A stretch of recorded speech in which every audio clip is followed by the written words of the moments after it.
Hello नमस्कार दोस्तों, मैं हूं आपके साथ वैभव राज शुक्ला। आई नो मैं काफ़ी टाइम से गायब हूं और आप लोग मुझे काफ़ी गालियां दे रहे हैं कि मैं कहाँ गायब हूं, विशिष से भी गायब हूं। उसके लिए एक सेपरेट वीडियो बना दूंगा, टेंशन मत लीजिए, उसको भी थोड़ी देर छोड़ दीजिए। जो लोग मेरे सोशल मीडिया में जुड़े हैं उनको पता है मैं कहाँ गायब था। और दरअसल मुझे कोरोना वायरस हो गया था और मेरी पूरी फैमिली कोरोना वायरस से संक्रमित थी, पॉजिटिव थी। और ये जो घटना हुई है, इसके जो एक्सपीरियंसेस मुझे मिले हैं वो मैं आपसे साझा करना चाहता हूँ, शेयर करना चाहता हूँ। शायद इसीलिए ये वीडियो बनाने का मेरा जो मकसद है। मैं कुछ टाइम से अपने होम टाउन यानी छतरपुर मध्य प्रदेश में हूँ, जहाँ मेरे मॉम डैड के अलावा मेरे सबसे बड़े भाई रहते हैं, उनकी वाइफ यानी कि मेरी भाभी और छोटी प्यारी बच्ची यानी मेरी भतीजी भी उन्हीं के साथ है। मेरे फादर एक पॉलिटिशियन है। बीइंग अ पॉलिटिशियन उनको बहुत सारे मीटिंग्स में जाना होता है, पॉलिटिकल रैली में जाना होता है, बहुत सारे मास ऑडियंस से इंटरेक्ट करना होता है। और कोरोना के टाइम पे, इस पैंडेमिक के टाइम पे बहुत ही ज़्यादा ये ख़तरनाक है, क्योंकि इस इत्तू से कीटाणु ने हम सबकी लाइफ हेल कर रखी है। 10 लाख से ज़्यादा लोगों की ऑफिशियली जान जा चुकी है, अनऑफिशियली तो ये आंकड़ा पता नहीं कितना ज़्यादा होगा। तो हम लोग काफ़ी डरे हुए थे फादर की इस जॉब से कि कभी भी कुछ भी हो सकता है फैमिली में, और फादर की एज भी काफ़ी ज़्यादा है तो डर तो लगता है। सबसे पहले मैं आपको एज बता देता हूँ। मेरे फादर की एज 63 है, मेरी मदर की एज 58, मेरी 29 और मेरे सबसे बड़े भाई की 33 और बच्ची की 1.5 साल। 12 सितंबर को मेरे फादर को फीवर आया। हम लोग काफ़ी डर गए। हम लोगों ने उसी दिन उनको अलग सेपरेट कर दिया, क्वारंटीन कर दिया। बाहर से खाना पीना और फार्मेसी की जो तमाम चीज़ें हैं वो कलेक्टिवली वहाँ जमा कर दी। और फीवर नहीं रुका हम लोगों के तमाम प्रयासों के बावजूद। वेरी सेकेंड डे भी फीवर आया उनको, 14 को भी उनको फीवर आया। तब हम लोगों ने सोच लिया कि नहीं, अब चीज़ें कंट्रोल में नहीं हैं, अब टेस्ट कराना चाहिए। फादर मान नहीं रहे थे, हालांकि मेरे जबरन कराना पड़ा। तो मैंने उनका गवर्नमेंट हॉस्पिटल में RT-PCR टेस्ट कराया, जो कि एक सबसे प्रॉपर टेस्ट है। बाकी जो एंटीजन, एंटीबॉडी और जो रैपिड टेस्ट हैं वो उतने कारगर नहीं है, उतने इफेक्टिव नहीं है, उन पर आप भरोसा मत करना। RT-PCR मैंने उनका टेस्ट कराया। बेसिकली 2 स्वैब होते हैं, एक ईयरबड की तरह 2 स्वैब होते हैं, उनसे आपकी नाक में और गले के अंदर सैंपल कलेक्ट करके 1.5 से 2 दिन बाद उसकी रिपोर्ट आती है। वो मैंने कराया। 16 को उनका रिज़ल्ट पॉजिटिव आया, जिसके बाद हम लोग काफ़ी डर गए थे, क्योंकि फ़ीवर भी उनका बढ़ता जा रहा था। 104, 105 भी उनका फ़ीवर आया, 104.5। और 16 को जैसे ही हमको पता पड़ा, तो आरओ जी है कंफर्म है। पॉजिटिव भाई। बहुत ही छोटा शहर है ये छतरपुर। पहले यहाँ से पेशेंट को सागर रेफ़र किया जाता है, उसके बाद भोपाल रेफ़र किया जाता है, जो रिस्क हम लोग ऑफ कोर्स नहीं ले सकते थे। तो हम लोग सीधे भोपाल निकल गए यहाँ से रात में। मैं, मेरी मदर और मेरे फादर एम्बुलेंस में थे, और मैं और मेरी मदर सेपरेट एक प्राइवेट कार में थे हम लोग। और मेरे भाई भाभी और भतीजी घर पे ही रुके, क्योंकि उन लोग भी कहीं ना कहीं चपेट में आ रहे थे, उनमें भी सिम्टम्स दिखना चालू हो गए थे। और 15 और 16 को मैं और मेरी मदर को भी, दोनों को भी फीवर आ रहा था। और हम लोग समझ पा रहे थे उस चीज़ को कि शायद हम सारे ही पॉजिटिव हैं। 17 की सुबह मैं वहाँ पहुँचता हूँ और उनको इमरजेंसी वार्ड से अंदर ले जाते हैं। काफ़ी ख़तरनाक नज़ारा था। 2 PPE किट में बंदे उनको अंदर ले जाते हैं, बहुत ही अजीब लगता है। और कोरोना वायरस एक ऐसी बीमारी है जहां आप अपने पेशेंट को अंदर तक छोड़ने नहीं जा सकते, डॉक्टर से नहीं मिल सकते, बाहर के बाहर आपको छोड़ना होता है। बहुत ही एक अजीब सा एहसास होता है। 17 को ही चिरायू हॉस्पिटल भोपाल में ही मैंने और मेरी मदर ने अपना टेस्ट कराया, RT-PCR। वहीं छतरपुर में मेरे भाई भाभी और भतीजी ने अपना टेस्ट कराया, जो कि ऑफ कोर्स आप समझ ही रहे हैं, 18 तक सारे ही पॉजिटिव हो गए थे। पहले मैं आपको कुछ डिटेल बताना चाहता हूँ सिम्टम्स रिलेटेड। देखिए, ऐसा है कि कोरोना वायरस में कई सारे सिम्टम्स हैं। तेज़ बुखार आना, खांसी आना, सूंघने में प्रॉब्लम आना, स्पेलिंग प्रॉब्लम, सांस फूलना, ऑक्सीजन में कमी, काफ़ी सारी चीज़ें हैं। और कमाल की बात है कि 80% जो केसेस हैं वो एसिम्प्टोमेटिक केसेस हैं, यानी जिनमें कोई सिम्टम नहीं दिखता। यानी कोरोना कैरियर जो है वो बहुत ही ज़्यादा है इंडिया में। आपको पता ही नहीं है कि ये इंसान जो मेरे साथ बैठा है वो कोरोना पॉजिटिव है। ये सबसे ख़तरनाक चीज़ है। तो ऐसा कुछ भी नहीं है कि ये सिम्टम आएगा तभी आप कोरोना पॉजिटिव है, किसी को कुछ भी हो सकता है। ये डिपेंड करता है बेसिकली, जो कोरोना वायरस है वो स्ट्रेन पे डिपेंड करता है कि कितना पावरफुल वायरस आप पर अटैक करता है, उस हिसाब से आपका रिएक्शन होगा, चाहे आप जवान हो चाहे बूढ़े। अच्छा, प्रॉब्लम की बात क्या थी कि मेरी मदर और जो मेरे फादर हैं वो दोनों ही डायबिटिक हैं, ब्लड प्रेशर की उनको प्रॉब्लम रहती है, तो ये बहुत ही ज़्यादा टेंशन वाला काम है। कोरोना वायरस अंदर सीधा लंग्स पर असर करता है। मेरे फादर के 30 to 40% लंग्स इन्फेक्टेड हो गए थे, और एज फैक्टर है मे बी, और बहुत हाई स्ट्रेन का उनको वायरस अटैक किया था। मेरी मदर को कोई भी सिम्टम्स नहीं थे। मैं अगर सबसे पहले आपको वन बाय वन बताता हूँ। मेरे जो फादर हैं उनको तेज़ बुखार था, उनको स्मेलिंग प्रॉब्लम थी, उनको बहुत ही ज़्यादा मैं कहूँगा फीवर आ रहा था। इसके अलावा उनकी सांस बहुत ज़्यादा फूल रही थी, और ऑक्सीजन, जो ब्लड ऑक्सीजन होता है वो भी उनका फ्लक्चुएट कर रहा था। कई बार 80 भी जा रहा था, 75 भी जा रहा था। तो उसके लिए आपको एक ऑक्सीमीटर ख़रीद लेना चाहिए घर में, जिससे आप चेक कर सकते हैं कि ऑक्सीजन कम तो नहीं हो रही। बाकी नॉर्मल केसेस में होम क्वारंटीन की ही सलाह देते हैं डॉक्टर्स, लेकिन अगर थोड़ा भी केस क्रिटिकल है तो आपको हॉस्पिटल जाना मेरे समझ से बेस्ट रहेगा।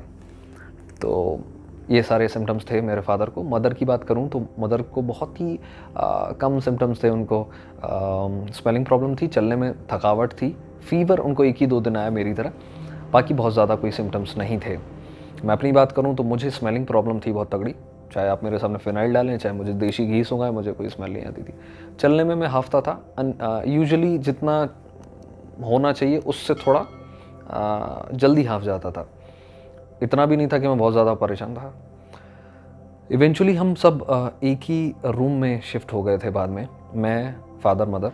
मेरे फादर जो हैं उनको रोज़ 5 से 6 घंटे ऑक्सीजन लगा रहे थे, और उनका ऑक्सीजन, ब्लड ऑक्सीजन बहुत फ्लक्चुएट होता रहता था। वो बहुत ज़्यादा स्कैरी था, काफ़ी सीरियस था उनका केस। अगर थोड़ा बिगड़ जाता यार, हम लोग जाने में लेट हो जाते तो चीज़ें कुछ मिस हैपनिंग हो सकती थी, लेकिन ईश्वर की कृपा से ऐसा कुछ भी नहीं हुआ। इसके अलावा मेरे फादर को काफ़ी इंसुलिन वगैरह लगा रहे थे, बहुत हैवी डोज के इंजेक्शन लगा रहे थे, जो बहुत ही ज़रूरी थे उनके लिए, उनके लंग्स को रिकवरी के लिए, जो बहुत ही तेज़ होते थे इफ़ेक्टिवली। उनको एग्स वगैरह भी रिकमेंड किया था डॉक्टर्स ने खाने के लिए, योग रिकमेंड किया था। हालांकि स्टार्टिंग में तो पॉसिबल नहीं था, 3 से 4 दिन तो वो बिल्कुल एक ही पोजीशन में लेटे रहे। बाकी हम सारे लोग, मतलब मेरी मदर, मैं और मेरे भाई और भाभी, हम सब के लिए वो जो नॉर्मल टैबलेट्स मैंने बताए वही थे, उसके अलावा कोई एक्स्ट्रा डोज नहीं थे।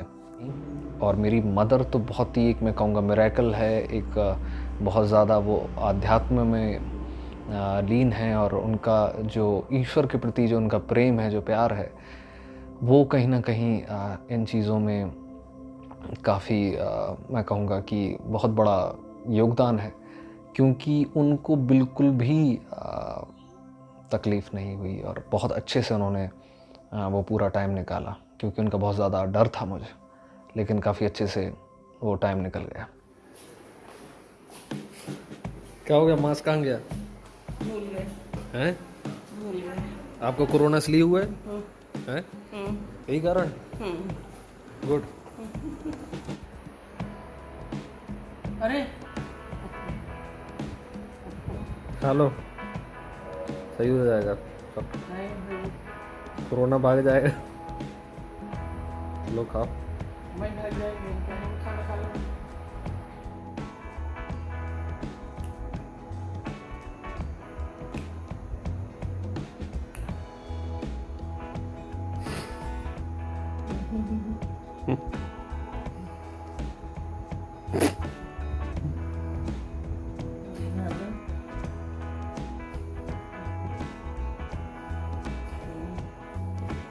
और कोरोना मरीज क्या हाल है?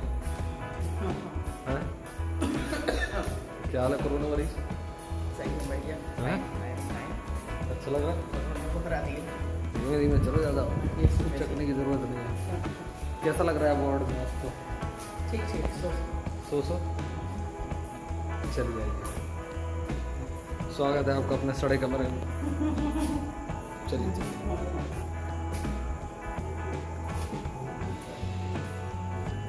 करीबन 10 से 12 दिन बाद हमको डिस्चार्ज कर दिया गया था, जबकि मेरे भाई भाभी को, बच्ची को होम क्वारंटीन कर दिया गया था और यहीं से सारी दवाइयाँ और सारा उनका इलाज चालू था।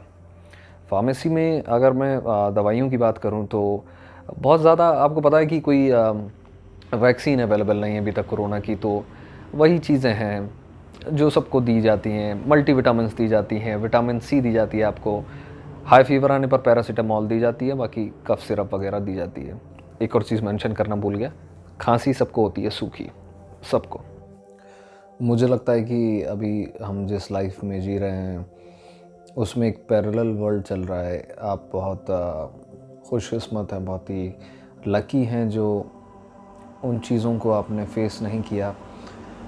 हॉस्पिटल्स में किसी रोबोट्स की तरह डॉक्टर्स, मेडिकल स्टाफ, सफाई कर्मचारी, पेंट्री वर्कर्स, सारे के सारे हम मास्क नहीं लगा पाते, हमको स्वेटिंग होती है, इचिंग होती है, इरिटेशन होता है हमको मास्क लगाना। वो सारे बेचारे पीपी किट लगाकर अपनी ड्यूटी करते हैं 13-13 घंटे। मैंने लिटरली उनको अपनी ड्यूटी करने के बाद इतना ज़्यादा उनको थक के पीपी किट में ही सोते देखा है। आपने पीपी किट देखी होगी, शूज़ तक में पूरे पॉलीथिन और टेप रैप किया होता है उन्होंने। बहुत ही ज़्यादा मैं कहूँगा कि उनको देखकर ऐसा होता है कि सच में ईश्वर ने एक वाइट लिबास पहन लिया है नीचे आके। मैं शब्द नहीं है मेरे पास। ना सिर्फ डॉक्टर, वो पूरा स्टाफ 24 घंटे रोज़ कर रहे हैं, हज़ारों पेशेंट्स आ रहे हैं और काम जारी है, खाना पीना, सफाई, डॉक्टर्स, क्लीनिंग। मैं सलाम करता हूँ सभी डॉक्टर्स को। मुझे अब समझ आ रहा है कि डॉक्टर्स पर इतने सारे गाने क्यों बन रहे थे, इतने सारे अप्रिसिएशन के लिए उनके इतनी सारे वीडियोस क्यों बन रहे थे। जब मैंने लाइव सामने से देखा तो मुझे समझ आया कि वाकई दे आर अमेजिंग। तो मैं आपसे कहना चाहता हूँ कि अगर आपको कोई भी प्रॉब्लम आ रही है, आपके घर में बुज़ुर्ग हैं, बच्चे हैं, या कोई एस्थमेटिक पेशेंट है, या कोई स्मोकिंग करने वाला बंदा है बहुत ज़्यादा, तुरंत टेस्ट कराइए। क्योंकि बहुत सारे बेवकूफ़ आपको बोलेंगे कि टेस्ट मत कराइए, टेस्ट से भागिए, टेस्ट में गड़बड़ हो जाती है, हॉस्पिटल ले जाते हैं, आपके ऑर्गन्स निकाल लेते हैं, आपका मर्डर कर देते हैं। ये तमाम बकवास चल रही है, लेकिन आप टेस्ट कराइए, तुरंत उसका इलाज कराइए और जल्दी से ठीक हो जाइए।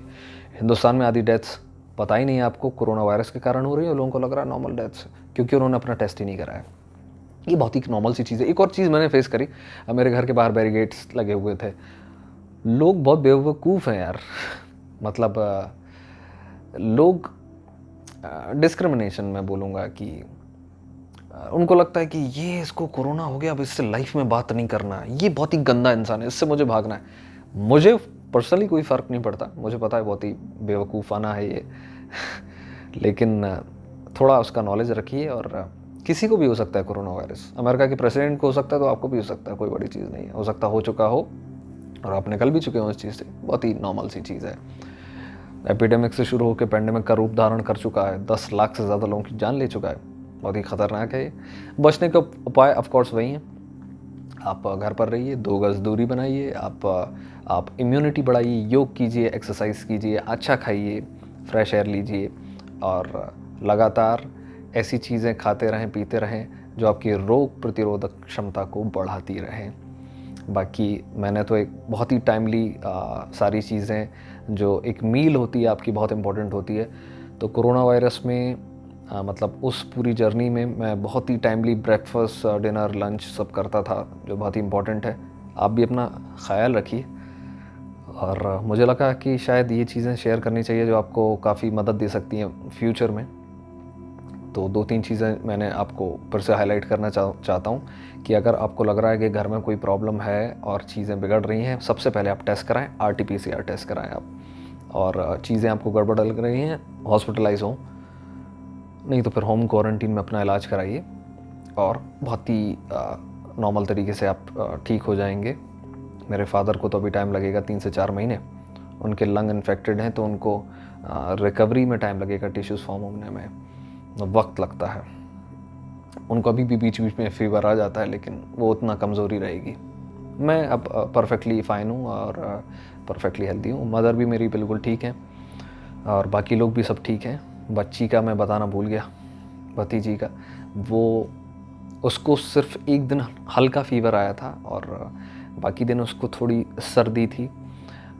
जो बच्चों की टैबलेट्स आती हैं और सिरप आती हैं उनसे ही उसका काम हो गया था, क्योंकि वो एक बहुत ही स्ट्रॉन्ग किड है इसलिए उसको कोई प्रॉब्लम नहीं हुई। जो बच्चे बहुत ज़्यादा सेंसिटिव हैं, बहुत ज़्यादा कमज़ोर हैं, जिनके लंग्स उतने स्ट्रॉन्ग नहीं हैं, उनको प्रॉब्लम आ रही है। वैसे ज़्यादा बच्चों को बहुत ज़्यादा इफ़ेक्ट नहीं पहुंचा पा रहा है ये कोरोना वायरस अपना, तो आपको ज़्यादा घबराने की ज़रूरत नहीं है। वल्नरेबल जो हैं आपके पेरेंट्स हैं और एस्थमेटिक्स, जो आपके जितने भी लोग गुज़र रहे हैं उससे, अस्थमा से, वो लोग ज़्यादा वल्नरेबल हैं इस कंडीशन में। बाकी जैसे ही मैं नेगेटिव हुआ था, ये वीडियो थोड़ा लंबा जा रहा है लेकिन डिटेल में बताना ज़रूरी था। जैसे ही मैं नेगेटिव हुआ, हॉस्पिटल से बाहर हुआ, बाय बाय चिरायु, बहुत सेवा की। सबसे पहला मैंने जो काम किया वो ये था,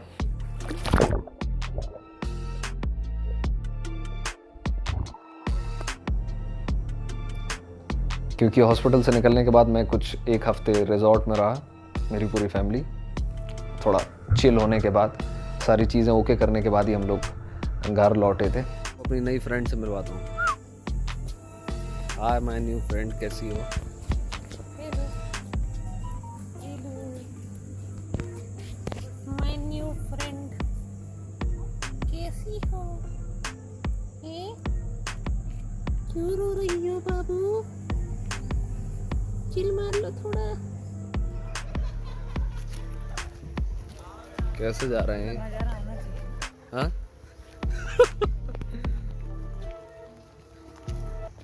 देखिए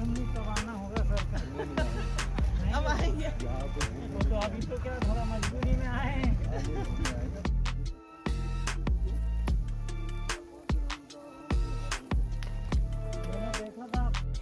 मुझे लगता है कि ये वीडियो आपके काम आया होगा और